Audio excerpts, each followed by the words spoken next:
पवित्र श्रावण मास में हम सब लोग हनुमान जी की पावन दिव्य स्थली में मारुति धाम में बैठकर कुछ भगवत चर्चा श्रवण कर रहे हैं। श्रवण की बड़ी महिमा हमारे शास्त्रों ने स्वीकार की है। भगवान का यश सुनने के बाद ही भक्त उनके पास दौड़ कर जाता है। श्रवण सुयस सुनि आयो भव भय भंजन भीर त्राहि त्राहि आरति हरण शरण सुखद रघुवीर। भक्त भगवान से प्रार्थना कर रहा है, महाराज मैंने आपका यश बहुत श्रवण किया, इसलिए सुनना ये पहली शर्त है।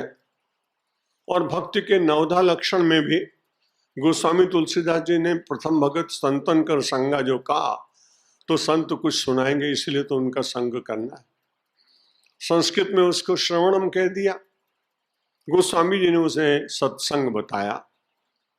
श्रवण करने से लाभ ये होता है कि हम सब लोगों के कर्णेंद्र के द्वारा शुद्ध पवित्र आध्यात्मिक विचार और भगवान के संबंध में सुनी गई दिव्य चर्चा हमारे हृदय में अवतरित होती। एक साधन है। यदि श्रवण न हो तो आदमी सुनेगा कैसे और वो अपने भीतर प्रविष्ट कैसे होगा। इसलिए भगवान ने भी श्रीमद् भगवद गीता सुनाई। अंतस्फूर्ति के द्वारा भी भगवान श्री कृष्ण अर्जुन को यह ज्ञान दे सकते थे, क्योंकि हमारे योग विद्या में शक्तिपात नाम का एक विधान है जिसमें गुरु अपने शिष्य के ऊपर अपनी शक्ति का प्रक्षेपण करता है और उसकी बुद्धि बदल जाती है, उसका चिंतन बदल जाता है। सामान्य गुरु प्राचीन काल में ऐसी शक्ति रखते थे, पर भगवान श्री कृष्ण तो कृष्णम वंदे जगत गुरु, तो भगवान श्री कृष्ण तो जगत गुरु। अगर वो चाहते तो अर्जुन के शीश पर हाथ रख देते और उसको वो सब ज्ञान हो जाता जो गीता से प्राप्त हुआ। मन में विचार आया कि ऐसा क्यों हुआ, पर भगवान ने सोचा कि ये अर्जुन के माध्यम से जब तक संसार रहेगा तब तक अर्जुन रहेंगे, और जब तक अर्जुन रहेंगे तब तक श्री कृष्ण भगवान रहेंगे। इसलिए भगवान श्री कृष्ण अपने अस्तित्व के रक्षण के लिए और भगवान श्री कृष्ण अर्जुन जैसे साधकों का संरक्षण करने के लिए शक्तिपात के द्वारा ज्ञान नहीं देते, वाणी के द्वारा देते हैं और उस अमृत को प्रदान करते। लेकिन निश्चित रूप से ज्ञान तो बड़ा अद्भुत है। आश्चर्यवत पश्यते कष्टदेनम आश्चर्यवच्चैनम अन्य शृणोति। बहुत सारे लोग इसको आश्चर्यवत पश्यति कष्टदेनम, इस आत्म तत्व को, इस परमात्म तत्व को, इस गीता के चिंतन को कोई आश्चर्य के रूप में देखते हैं। आश्चर्यवद वदतैव तथैव चान्यः, और दूसरे लोग इसको आश्चर्य के समय में वर्णन करते हैं।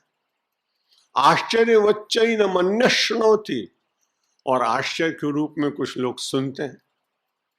श्रुत्वा पेनम चैव न वेद कश्चित्, बड़ी गहरी बात है, बहुत मूल्यवान बात है।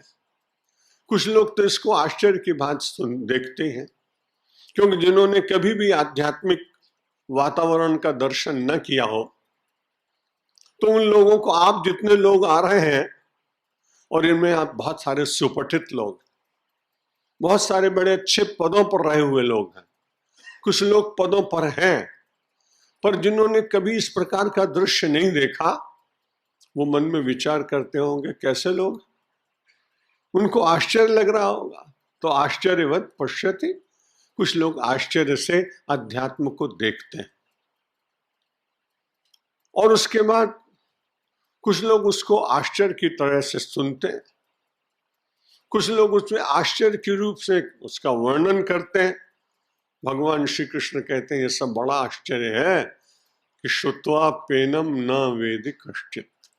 सबसे बड़ा आश्चर्य है कि सुनने के बाद भी कोई कष्टित, जो आप कई दिन पहले सुन चुके हैं, किसी किसी के ऊपर यह संपूर्ण ज्ञान का अवतरण होता है। लौकिक दृष्टि से हम सब लोग बात करें, जिसने कभी अध्यात्म का चिंतन न किया हो, उससे आप कहेंगे भाई आश्चर्य क्या है, तो वो बताएगा ताजमहल, चीन की दीवार, दुनिया के जो 7 आश्चर्य हैं उनका ही वर्णन करेगा। अध्यात्म कहता है आत्म तत्व ही सबसे बड़ा आश्चर्य है, कि जहां एक साधारण सा जीव धीरे धीरे अपने को ब्रह्म अनुभव करने लगता है, अपनी सृष्टा में और अपने में कोई अंतर मानता नहीं, यह धीरे धीरे साधना की दृष्टि व्यक्ति के भीतर जग जाती। पहले तो हम सब लोग छोटे छोटे वर्तुलों में, छोटी छोटी सीमाओं में जीते हैं, पर धीरे धीरे जैसे जैसे चिंतन बढ़ता जाता है वैसे ही व्यक्ति की जाति छूटती है, व्यक्ति का नाम छूटता है, व्यक्ति का देश छूटता है, व्यक्ति का काल छूटता है, व्यक्ति की परिच्छिन्नता छूटती है, व्यक्ति की सीमा छूटती है, और फिर वो जिधर देखता है उधर उसको अपना ही स्वरूप दिखाई पड़ता है। एक सामान्य जीव को संसार में सर्वत्र अपने दर्शन करने की और करा देने की क्षमता ये श्रीमद् भगवत गीता जैसे पवित्र शास्त्र में। इसलिए भगवान ने कहा कि सारे संसार में जितना कुछ है, बीजम माम सर्वभूतानाम विद्धि पार्थ सनातनम बुद्धिर्बुद्धिमतामस्मि तेजस तेजस्विना वहाम। पिछले श्लोक की चर्चा नहीं करेंगे क्योंकि समय थोड़ा है और अध्याय को पूर्णता की ओर ले जाना है। भगवान ने कहा सारे संसार में बीज रूप से मैं विराजमान। ये बड़ी विचित्र बात है कि जब खेत में कोई किसान बीज को बोता है तो बीज नष्ट हो जाता है, और अपने को समाप्त करने के बाद ही वो अपनी सत्ता को प्रारंभ करता है। उर्दू के कवि ने कहा भी है कि कोई मिटा दे अपनी हस्ती को, अगर कुछ मर्तबा चाहे कि दाना खाक में मिलकर गुलजार होता है। वो दाना जब खाक में मिल जाता है, मिट्टी में मिल जाता है, तो उसमें से अंकुर फूटता है। यहां बड़ी विचित्र बात है कि सारे संसार के प्रत्येक तत्व में बीज रूप से परमात्मा विराजमान, लेकिन परमात्मा सबको जन्म देने के बाद खेत का दाना, वृक्ष का बीज ये नष्ट हो जाते हैं, पर परमात्मा सबके भीतर फिर भी बीज के रूप में, सत्ता के रूप में निश्चित रूप से निवास करता है। इसलिए भगवान कहते हैं बीजम माम सर्वभूतानाम। हिंदुओं का ग्रंथ है, सनातनियों का ग्रंथ है गीता, भारतीयों का ग्रंथ है, आर्यों का ग्रंथ है, लेकिन भगवान श्री कृष्ण की उदारता देखिए, क्योंकि गीता को जाना था दूसरे देशों में। प्रभुपाद भक्तिवेदांत स्वामी जी महाराज को मैं प्रणाम करता हूं कि जिन्होंने अपने कृष्ण कॉन्शियस आंदोलन के द्वारा संसार में सब जगह श्रीमद् भगवद गीता का प्रचार किया। मैं शिकागो एयरपोर्ट पर था, एक कृष्ण भक्त उनका बार बार गीता लेकर के, और जो लोग इन्होंने गीता देखी नहीं उनके पास जाकर नम्रता पूर्वक कहता था, this is nectar, keep this book in your briefcase and you will not meet any accident in your life। American था लड़का, तिलक लगाए हुए, यात्रियों से जाकर कहता कि ये अमृत है, अमृत, ये पुस्तक नहीं है, ये अमृत। अगर आपने इसको अपने ब्रीफकेस में रखा तो आपको कभी दुर्घटना नहीं होगी। वो उसको डांट देता, चला जाता। मैं दृश्य देख रहा था। थोड़ी देर के बाद वही व्यक्ति फिर से, जब वो किसी काउंटर पर कुछ देख रहा था, फिर नम्रता पूर्वक हरे कृष्ण कह के उसने अगेन ही रिपीटेड द सेम सेंटेंस। उसने फिर से वही वाक्य उसको कहा, this is only if you will pay $10 then you will get nectar. अगर आप केवल $10 देते तो आपको अमृत मिल रहा है। वो गुस्सा होकर उस आदमी ने उसको $10 दिए। उसने बड़े प्रेम से उसके ब्रीफ केस में श्रीमद् भगवद गीता रख दी। तब मुझे याद आया कि भगवान ने कहा बीजम माम सर्वभूतानाम। अगर केवल हिंदू शब्द का प्रयोग करते तो हिंदुओं के हृदय में रहते, लेकिन हिंदू संस्कृति की यही तो विशेषता है कि हमारा चिंतन इतना विशाल है कि हम सारे संसार को देखते हैं।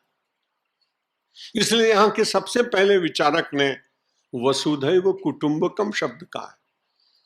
Whole the universe is our family, सारा संसार अपना परिवार है। इस प्रकार का उदार चिंतन यदि कहीं मिलता है तो अपनी भारतीय संस्कृति में मिलता है। और यह बात भगवान श्री कृष्ण के इस छोटे से वाक्य से समर्थित होती है, बीजम माम सर्वभूतानाम। संसार के समस्त प्राणियों में मैं ही निवास कर रहा हूं। अगर कभी आप भरोच गए हो, आपने वो बड़ का झाड़ देखा होगा। कभी आप कलकत्ता गए हो तो आपने बोटेनिकल गार्डन में वो बहुत बड़ा विशाल वटवृक्ष देखा होगा। मैं कलकत्ता में जब प्रवचन करने गया, आप कोलकाता बोलते हैं, आदत पड़ी है कलकत्ता बोलने की, तो जब कोलकाता गए तो वहां प्रवचन करने के बाद मुझे लगा कि उस वटवृक्ष का दर्शन करके आ, जिसकी इतनी महिमा, कई कई हजार लोग वहां बैठ करके और पिकनिक का आनंद लेते हैं, छाया का सुख लेते हैं। वहां के माली से मैंने पूछा, इतना विशाल ये है, इसमें इसका मूल कहाँ है? उसने कहा, महाराज ये बड़ा कठिन प्रश्न है, क्योंकि इसकी शाखाएं ही इतनी बड़ी हो गई हैं कि इसमें से पता लगाना ही कठिन है कि मूल कहाँ है और शाखा कहाँ है। भारतीय धर्म भी अनेक शाखाओं में होने के बाद कोई नहीं कह सकता है कि इसका मूल कहाँ है, इसकी शाखा कहाँ है। प्रत्येक शाखा मूल के रूप में दिखाई पड़ती, चाहे वो महावीर की शाखा हो, चाहे वो बुद्ध की शाखा हो, चाहे वो गुरु नानक देव की शाखा हो, चाहे किसी इतर विचारक की शाखा हो, चाहे वो अरविंद का दर्शन हो, और चाहे वो विवेकानंद का वेदांत और भगवान आदि शंकराचार्य का अहम ब्रह्मास्मि, क्योंकि उस सबके भीतर परमात्मा की सत्ता व्याप्त। परमात्मा की सत्ता न हो तो निश्चित रूप से वह कभी दिखाई नहीं पड़ता। मैं बहुत देर तक उस वृक्ष के नीचे बैठा रहा, सोचता रहा कि एक छोटा सा बीज जो पहला वटवृक्ष का वहां झाड़ बना होगा, वो किसी व्यक्ति के द्वारा रोपा नहीं गया। ये भी बड़ी विचित्र बात। कोई पक्षी उड़ता उड़ता आया और उड़ने में भी उसकी कोई धारणा नहीं है, कोई उसका संकल्प नहीं, कोई उसका विचार नहीं, उस बीज को डालने में भी उसकी कोई क्षमता नहीं है, बल्कि बड़ी अशुचि पूर्वक वो बीज डाला गया उस पक्षी के द्वारा। लेकिन उसमें से इतना बड़ा वृक्ष तैयार हो गया कि जिसके नीचे लाखों हजारों लोग बैठते हैं, और कितने वर्ष पुराना है वो भी बड़ा कठिन है कहना। मेरा निवेदन ये था कि पक्षी के अशुचि के भीतर एक छोटा सा बीज डालकर वटवृक्ष करने का निर्माण कराना, ये केवल परमात्मा का ही काम हो सकता है। इसलिए भगवान कहते हैं, बीजम माम सर्वभूतानाम। संसार में प्रत्येक वस्तु के भीतर, प्रत्येक प्राणी के भीतर वह बीज रूप से विराजमान। कई लोग प्रश्न करते हैं कि जब सब में विराजमान है तो परमात्मा का स्वरूप तो बिल्कुल सरल होना चाहिए, लेकिन जब सांप के भीतर विराजमान है तो डसता है, सिंह के ऊपर विराजमान है तो झपट्टा मारता है, अन्य पशुओं के भीतर है तो उसे हिंसा करता है, तब परमात्मा ऐसा कैसे हो सकता है? कुछ तार्किक लोग ऐसा प्रश्न करते हैं। तो परमात्मा ने कहा कि ये संसार की विविधता को जीवित रखने के लिए परमेश्वर ने ही अपने उसी बीज के द्वारा इस सारे संसार को बहुत आनंदमय रखने के लिए, और कभी कभी उनका भी महत्व है जिनका मैंने नाम लिया, वे भी इस सृष्टि में कहीं ना कहीं अपना उपयोग रखते हैं जिसको हम और आप नहीं जानते। हमारे यहाँ उत्तर प्रदेश में आजकल श्रावण का महीना चल रहा है। भारत माता मंदिर के सामने कई छोटे छोटे लोग और बीन बजाते हैं और अपनी छाबड़ी में से नाग देवता का दर्शन कराते हैं। अब जिसने मुझे पूछा था कि नाग को भगवान ने क्यों बनाया, मैंने कहा भगवान की इच्छा में कुछ लोगों का अनएम्प्लॉयमेंट मिटाने की इच्छा रही होगी, और इसलिए उनको काम देने के लिए उस परमात्मा ने इस नाग का भी निर्माण किया। नाग पंचमी के दिन भारतीय संस्कृति की विशालता का दर्शन कराने के लिए मानो भगवान ने नाग देवता का निर्माण किया होगा। क्योंकि हमारे देश की बहनें, उन दिनों में मैं आदिवासी क्षेत्र में कहीं प्रवचन कर रहा था झाबुआ जिले में, और अचानक उस दिन नागपंचमी का दिन आ गया। मैं एक पर्णकुटी के सामने खड़ा हुआ, मैंने देखा एक फटे से कपड़े, बड़ा सादा सा जीवन, एक बूढ़ी माता गाय का गोबर लेके और अपने आंगन के सामने लीप रही थी। मैंने उससे पूछा, कोई आने वाला है क्या आज आपके यहाँ? उसने बोला, बाबा आपको पता नहीं, आज तो नाग पंचमी, आज नाग देवता आएंगे। अभी मैं मिट्टी का प्याला रखूंगी और उस पवाले में दूध डालूंगी, फिर भगवान से प्रार्थना करूंगी कि शंकर जी महाराज, आपके दर्शन तो हो नहीं सकते, कैलाश से आप उतर कर आ नहीं सकते, तो अपने पार्षद को तो भेजो, कम से कम मुझ गरीब के घर के द्वार पर रखा हुआ ये दुग्ध पान करके वो चला जाए। मैंने कहा, आपको विश्वास है कि वो आएगा? बोले, हाँ जरूर आएगा। सचमुच में उस वृद्ध माता की श्रद्धा और विश्वास को देखकर विस्मय में पड़ गया। मुझे फिर से उसके यहाँ जाने की इच्छा हुई, तो मैं प्रातःकाल फिर दूर अपनी गाड़ी खड़ी करके उस माता के पास गया। उसने कहा, आप आए हैं, देखिए मेरा प्याला देखिए। उसमें दूध नहीं था। मैंने कहा, क्या हुआ? बोले, मैं दूर खड़ी देख रही थी, नाग देवता आ गए थे और उन्होंने यह दुग्ध पान किया था। जिस संस्कृति में नाग को भी दूध पिलाते हो, उस संस्कृति का व्यक्ति किसी को मारता नहीं, वो हिंसक होता नहीं। इसलिए हम जितने सेकुलर हैं उतनी दुनिया में कोई सेकुलर हो ही नहीं सकता। लेकिन उसकी व्याख्या होनी चाहिए, उसका इंटरप्रिटेशन होना चाहिए, उसकी व्याख्या इतनी उदार होनी चाहिए जिससे किसी को डर न लगे। भगवान श्री कृष्ण कहते हैं, बीजम माम सर्वभूतानाम, संसार में सबके भीतर में ही किसी की प्रज्ञा में बैठे हुए हैं, किसी की कृति में बैठे हुए हैं, किसी की आकृति में बैठे हुए हैं, किसी की वाणी में बैठे हुए हैं, किसी के नूपुरों में विराजमान हैं, और किसी के सितार में हैं, और किसी के संतूर में हैं, और किसी के तबले में बैठे हुए हैं। वही तो बैठे हैं, नहीं तो संसार में कौन किसको प्रसन्न कर सकता है। रविशंकर जी के साथ मेरा प्रवचन हुआ लंदन में YMCA हॉल में। पंडित जी की मैंने सितार सुना, मैं झूम झूम के उनकी उंगलियों को देख रहा था। मैंने पंडित जी से कहा कि पंडित जी, आपका सितार सुन के मेरे मन में बड़ा हीन भाव जागा कि मैं जंगलों में बहुत दिन तक रहा ब्रह्मचारी जीवन में, मैं भी अगर सितार बजाना सीख लेता तो कितना अच्छा होता। आपका सितार सीखने के बाद सितार वादक बनने की इच्छा हुई। उसके बाद मेरा प्रवचन हुआ था, पंडित जी ने बड़े प्रेम से सुना था मुझको। उन्होंने कहा, मैं भी एक बात बताऊं, मैं काशी में बहुत दिन रहा। काशी में रहने के बाद मेरा मन होता मैं भी प्रवचन करना सीख लूं। जब आप प्रवचन कर रहे थे तब मैं सोच रहा था कि मैं प्रवचनकार होता तो कितनी अच्छी बात। बाह्य दृष्टि से आप देखें तो संसार में कोई पूर्ण नहीं, ये अपूर्णता ही परमात्मा की ओर ले जाती है, यदि उसको ये याद रहे कि जहां जहां कुछ ठीक है वो मेरा नहीं है। बीजम माम सर्वभूतानाम विद्धि पार्थ सनातनम, और ये सनातन सत्य है। ये जो बीज परमात्मा का है, मूल जो है परमात्मा का, वो सनातन है, अनादि। हम अपने धर्म को भी सनातन धर्म कहते हैं, और भारतीय चिंतन और श्रीमद् भगवद गीता के विचार, उपनिषद का दर्शन, ये सब कुछ अनादि और सनातन चलता चला आया, परंपरा से प्राप्त। किसी ने किसी को दिया, किसी ने किसी को दिया, और वो कभी कभी विलुप्त हो जाता है। तब उसको जागृत करने के लिए कुछ महापुरुष विशेष शक्ति लेकर आते। जब वो ज्ञान धीरे धीरे मिटने लगा तो भगवान शंकराचार्य ने उसके ऊपर भाष्य किए, पूरे देश में घूम घूम कर उसके तत्व को बताया, विद्धि पार्थ सनातनम। और उन्होंने कहा कि जहां भी तुम देखोगे वहां तुमको यही दिखाई पड़ेगा, बुद्धिर बुद्धिमताम अस्मि तेजस तेजस्वी नाम हम।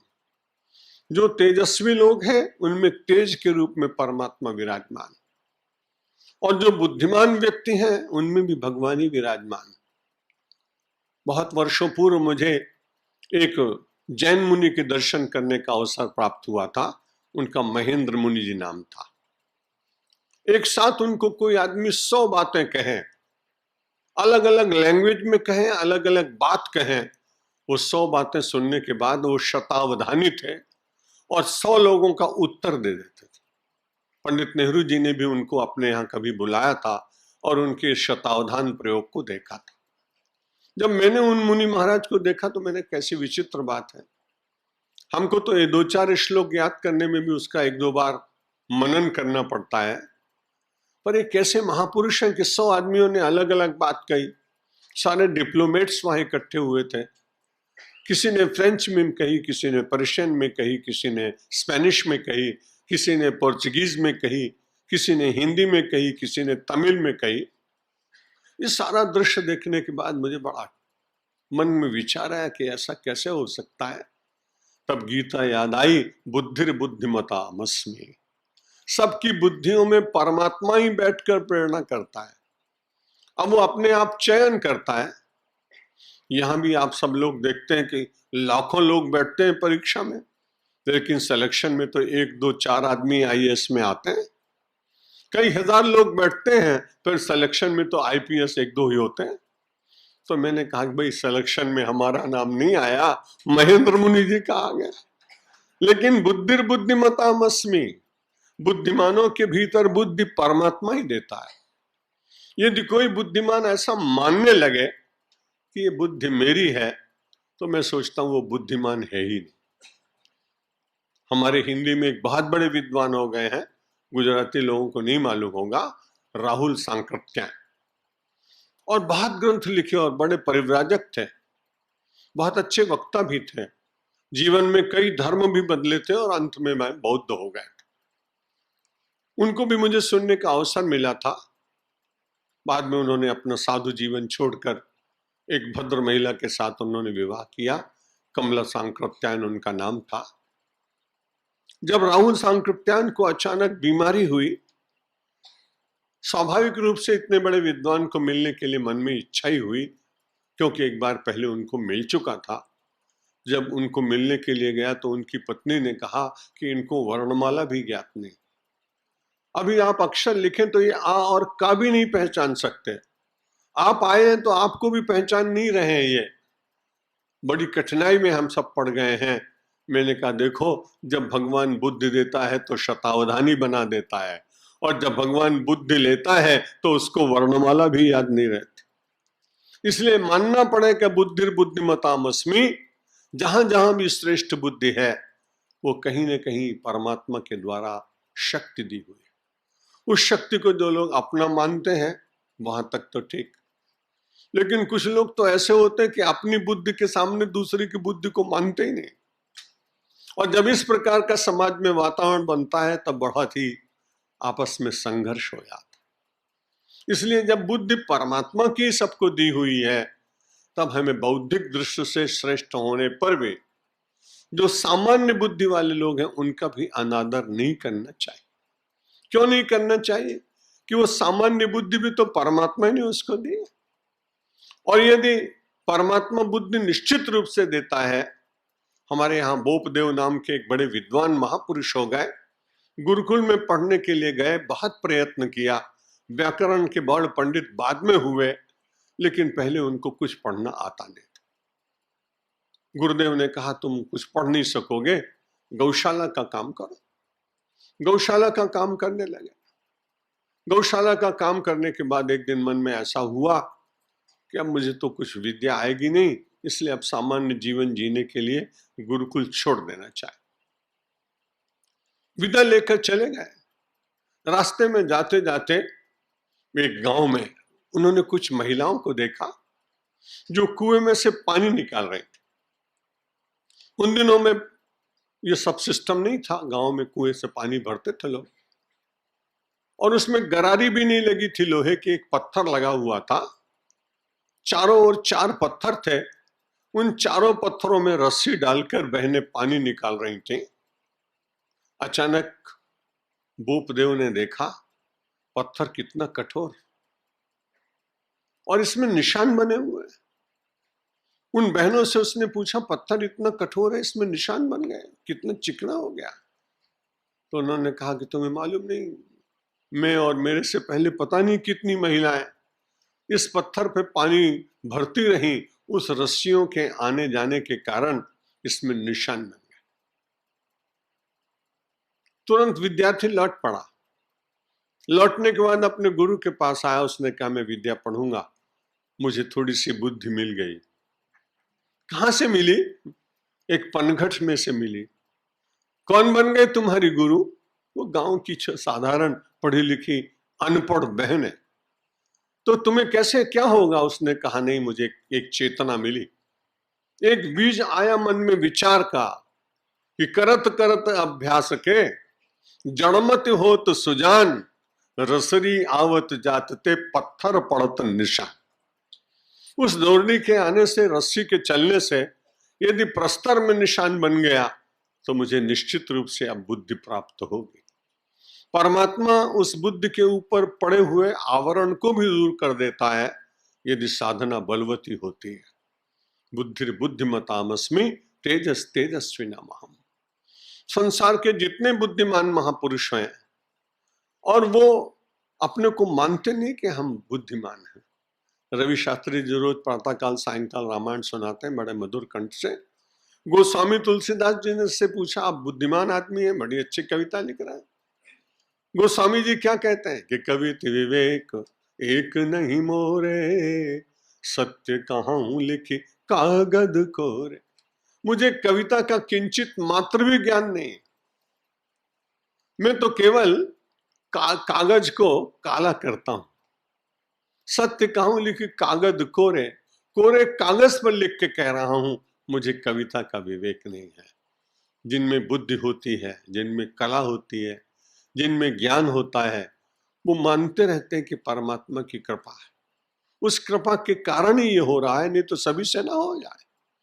जो लोग जहां जहां भी आपको बुद्धिमत्ता दिखाई पड़े, उस व्यक्ति की महिमा तो जरूर स्वीकार करिए, लेकिन जो बुद्धि को देने वाला है वो तो परमात्मा है। एक बार बड़ा प्रश्न उठा कि परमात्मा संसार में सबसे अच्छी वस्तु कौन सा देता, और उसने कहा कि मुझे भगवान का स्मरण क्यों करना चाहिए, मैं तो बहुत बड़ा आदमी हूं, करोड़पति आदमी हूं, अरबपति आदमी हूं, मेरे पास सब कुछ है। तो श्रीमद् भगवद गीता ने कि सब कुछ हो तो बड़ी अच्छी बात, लेकिन भगवान इसलिए बड़ा है कि जो तुम्हें कुछ नहीं दे सकता है वो ही दे सकता है। अब तो उसके मन में विचार आया कि भगवान ऐसा क्या दे सकते हैं। तो भगवान ने कहा, देखो ददामि बुद्धि योगम तम, मैं दुनिया को बुद्धि में ही देता हूं। सारे संसार का विजडम का जो सप्लायर है वो केवल भगवान। जब आदमी ये सोचने लगता है कि मेरी बुद्धि है, तो उसमें विकृति आती है, उसमें तमोगुण आता है, उसमें द्वेष आता है, उसमें अहंकृति आती है। और जब ये विचार करते हैं कि बुद्धि तो भगवान ने दी, बड़ी कृपा, लेकिन है किसकी? बुद्धिर बुद्धिमतामस्मि। भगवान कहते हैं बुद्धिमानों के भीतर बुद्धिमत्ता मेरी। तेजस तेजस्विनामहम्, और तेजस्वियों के भीतर तेज भी मैं ही हूं। एक बार ऐसा हुआ कि हनुमान जी महाराज, ऐसी कथा आती है, पर्वतों की यात्रा करने के लिए गए, हिमालय की यात्रा करने के लिए गए। खूब थके थे, खूब सेवा की थी भगवान की। भगवान से कहा, महाराज मैं भी तीर्थ यात्रा कर आऊं, वैसे तो मेरा तीर्थ आप ही है, लेकिन मन में हुआ है हिमालय का दर्शन हो जाएगा। और भगवान हनुमान जी को एकादश रुद्र माना जाता है, शंकर के रूप हैं, तो उन्होंने कहा अपने रूप से भी मिल के आ जाऊंगा। मुख्य रूप से तो कैलाश में विराजमान है, श्रावण मास में भगवान शंकर की बड़ी महिमा भी है। हनुमान जी गए, एक वृक्ष के नीचे विश्राम कर रहे थे। उस दिन पता नहीं क्या हुआ कि भीमसेन ने भी अपने बड़े भाई युधिष्ठिर से कहा कि मैं भी तीर्थ यात्रा करना जाना चाहता हूं, जाओ। भीम को तो अपना बड़ा बल था। हनुमान जी को देखा बड़े थके हुए हैं, लेकिन मार्ग इतना छोटा था, बड़ा भीम रूप करके वहां दिखाई पड़ा। भीमसेन आ रहे थे ना, भीमसेन को लगा कि मैं ही सबसे बड़ा हूं। हनुमान जी ने कहा भीमसेन से भी जरा बड़े होकर दिखा। अब वो मार्ग में भीमसेन जब जाने लगे तो उन्होंने प्रणाम किया, क्योंकि गीता की सफलता इसलिए है कि वहां हनुमान जी थे। यहां भी मुझे माधुर्यधाम इसलिए अच्छा लग रहा है मेरे प्रवचन में, मुझे कि यहाँ कपिध्वज ऊपर बैठे हुए हैं। जिसके रथ पर कपिध्वज होते हैं ना, उसको विजय मिल जाती है। हनुमान जी श्री कृष्ण भगवान का नित्य दर्शन कर रहे हैं। अर्जुन तो श्री कृष्ण को देख रहा है, लेकिन श्री कृष्ण भगवान कपिध्वज को देखते हैं और कहते हैं तुमने राम को भी विजय दिलाई थी, मेरे अर्जुन को भी विजय दिला देना। इसलिए हनुमान जी की आराधना शंकर की ही आराधना है। तेजस्वी नमः की बात में निवेदन कर रहा था तो रास्ता नहीं था। भीम जी ने बहुत आग्रह किया कि मुझे आगे यात्रा करनी है। बोले आप तो बहुत बलवान व्यक्ति हैं, मैं तो बहुत थका हूं, मेरी पूंछ उठा के मार्ग से रास्ता बना लो। भीमसेन ने पूरा बल लगाया, पूरा बल लगाया। पुराण में कहीं कथा आती, मैंने किसी संत के मुंह से सुनी थी कि वो पूंछ उठी नहीं। जब पूंछ नहीं उठी तो भीमसेन ने कहा कि बड़े बड़े लोगों को मैंने पछाड़ दिया, आपकी ये पूंछ नहीं उठ रही है। उन्होंने कहा देख, जब तूने लोगों को पछाड़ा होगा तब तेरे साथ श्री कृष्ण रहे होंगे। आज तू मेरी पूंछ भी नहीं उठा पा रहा क्योंकि तेरा तेज तेरे अहंकार ने नष्ट कर दिया है।